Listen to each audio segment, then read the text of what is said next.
They sealed you in, and you stayed there, quiet, patient, waiting in the dark while the world moved on without you. You watched opportunities collapse, relationships dissolve, dreams get buried under the weight of something you couldn't name. You told yourself maybe this is just life.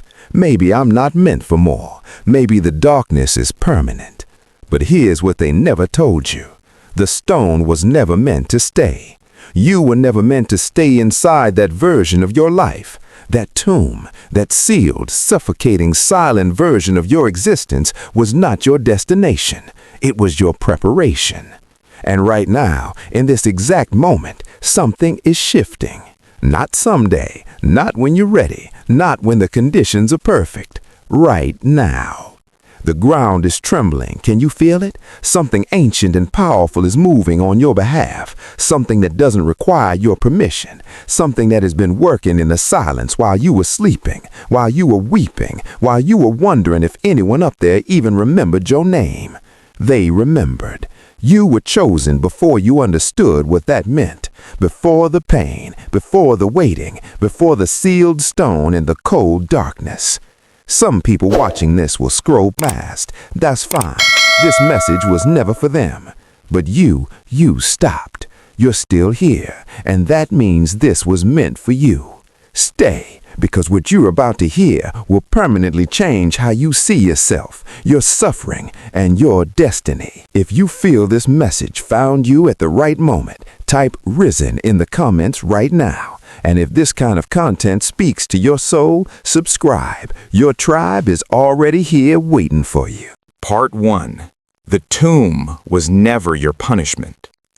You have to understand something first. The tomb was not a mistake.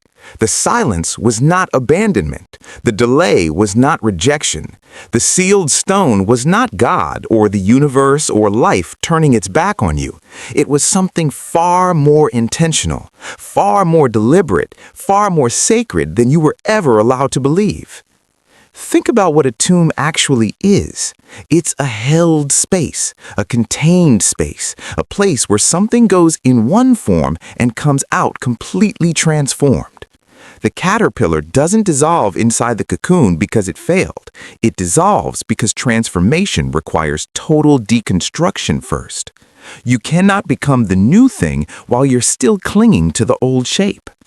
And you, chosen one, you have been dissolving. Not dying, dissolving. There is a difference that will change everything once you grasp it. Dying is an ending. Dissolving is a becoming. And what you have been living through, the confusion, the isolation, the seasons where nothing seemed to move, that was not your ending. That was your dissolving.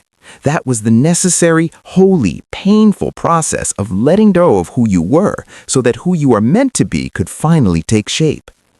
Most people never reach this moment. Most people run from the tomb. They fill the silence with noise. They numb the waiting with distraction. They crack open the cocoon too early and destroy the very transformation they were praying for. But not you. You stayed in it. You sat with the silence. You endured the sealed stone. Maybe not perfectly, maybe with tears and rage and moments of absolute despair, but you endured. And endurance, chosen one, is not weakness dressed in patience. Endurance is the most violent form of faith there is. You had to go into the ground. Seeds do not sprout from the surface. They push down before they push up. The deeper the root, the taller the tree. And you have been rooting in ways you cannot yet measure, in depths you cannot yet see. The tomb prepared you. It didn't imprison you. And the proof? You're still here. That alone means the stone is already moving. Part 2. What the stone represents. Let's talk about the stone, because the stone is real. You know it. You felt its weight sitting over the entrance of your life, heavy, immovable, cold. You've pushed against it in prayer. You've pushed against it in effort. You've pushed against it in silence. And sometimes it felt like nothing moved at all. The stone has a name. Sometimes it's called betrayal, the person who walked away, the door that closed, the promise that was broken at the exact moment you needed it most. Sometimes the stone is called failure, The business that collapsed, the dream that didn't land, the season where everything you tried turned to ash in your hands. Sometimes the stone is a decade of feeling stuck, a decade of almost, a decade of watching others move forward while you stood at the same threshold wondering what was wrong with you. But here is the truth that will set something free inside your chest right now. The stone was never yours to move. Read that again. Let it land. The stone was never yours to move. You were never supposed to roll it away through sheer willpower. You were never supposed to force your way out of the sealed season by hustling harder, performing better, being more. That kind of striving only exhausts you. It only deepens the shame when the stone doesn't budge. The stone moves by grace, not by grinding. And grace operates on a timing that is always exactly right, even when it looks devastatingly late from where you're standing. Joseph waited 13 years between the dream and the throne. Lazarus waited 4 days in a tomb before anyone came. 4 days, chosen one, long enough that hope had been publicly buried. And then the stone moved. Not because they earned it, not because they finally did enough, but because the appointed time arrived, because what needed to die had died, and what was meant to live could now breathe.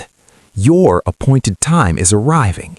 Not in a year, not in a season, now. This is the now.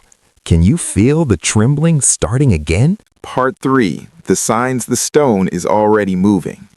You may not have a name for what you've been feeling lately, but something is different, something subtle, something in the quality of the air around your life, a quiet that feels less like emptiness and more like anticipation, a restlessness that doesn't feel like anxiety, it feels like readiness wearing the wrong label. That is a sign. The stone doesn't move all at once. It moves in tremors first, small, almost imperceptible shifts. And the chosen ones who are spiritually awake recognize them before anyone else does. Here are the signs your stone is already rolling. You suddenly feel drawn back to the dream you buried, not with desperate grasping, but with quiet, steady, unshakable knowing.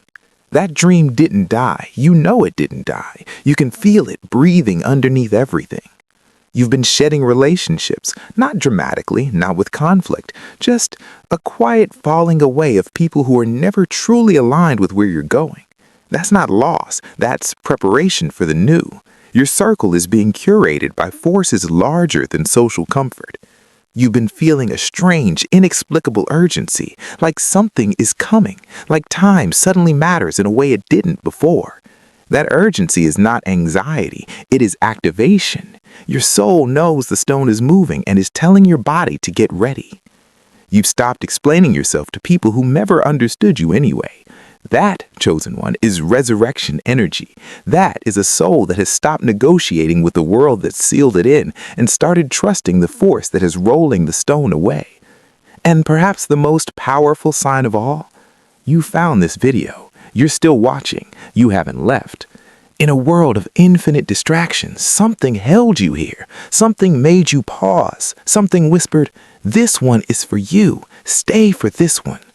That is not coincidence. Coincidence is what people call divine orchestration when they're not yet ready to accept they are chosen. But you are ready. You've been ready for a while now. The stone has already started moving. You just needed someone to confirm what you've been feeling. Part 4.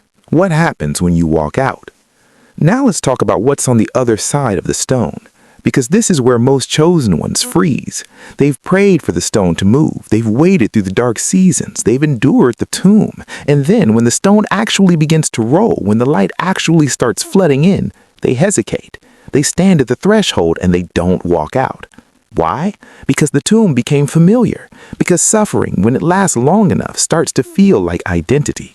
You begin to confuse your history of pain with your definition of self. You start to believe the version of you that was sealed inside is the only version that's real. But the person walking out of that tomb is not the same person who went in. You are different now, changed in ways you can't yet fully articulate. You've developed a depth of character that cannot be manufactured. You've developed a compassion for human suffering that only comes from having lived it. You've developed a quiet, unshakable strength that the world has been waiting to receive from you. Because your resurrection was never only about you. Your healing will heal people you haven't even met yet. Your breakthrough will give language to someone who has been suffering in silence, unable to name what they're carrying. Your story, the tomb, the stone, the waiting, the rising, will become the exact thing that gives someone else permission to believe that their stone can move too. Chosen ones are not chosen for comfort. They are chosen for impact. Every dream inside you is a seed meant for soil that stretches beyond your own garden. Every gift inside you was never just for you, it was always for them. The ones who are still sealed, the ones who are still waiting, the ones who need to see someone walk out first so they know it's possible. Walk out, chosen one. The light is real. The freedom is real. The new life waiting for you on the other side of that stone is devastatingly, beautifully, powerfully real. Don't stand at the threshold. Walk out, chosen one. The world has been waiting long enough. This is your moment. Not next year. Not when you feel more ready. Not when the fear dissolves or the doubt quiets or the past finally makes sense. This exact moment, on this exact day, is the hinge point your entire life has been tilting toward. The stone is rolling. Can you hear it? That deep, ancient, grinding sound of everything that held you back finally releasing its grip? That is the sound of your life changing. That is the sound of seasons ending and new ones beginning. That is the sound of the universe honoring the investment you made by staying, by enduring, by refusing to give up, even when you had every reason to. You didn't quit. You don't even fully know how extraordinary that is. Most people quit. Most people leave the tomb halfway through the transformation and wonder why they never changed. But you stayed in the dark, in the silence, in the sealed, suffocating patience of a season that demanded everything from you. And now the stone is moving. Now the light is coming. Now the new life, the one that was written for you before you took your first breath, is standing at the entrance of your existence, hand extended, asking you one simple question. Are you ready to walk out? Say yes. Walk forward. The tomb is behind you now. Your story doesn't end in the dark. It begins in the light. Walk out, chosen one. Your tomb is empty now. If this message found you at the right time, subscribe. More words like these are waiting for you. Your soul already knows where it belongs.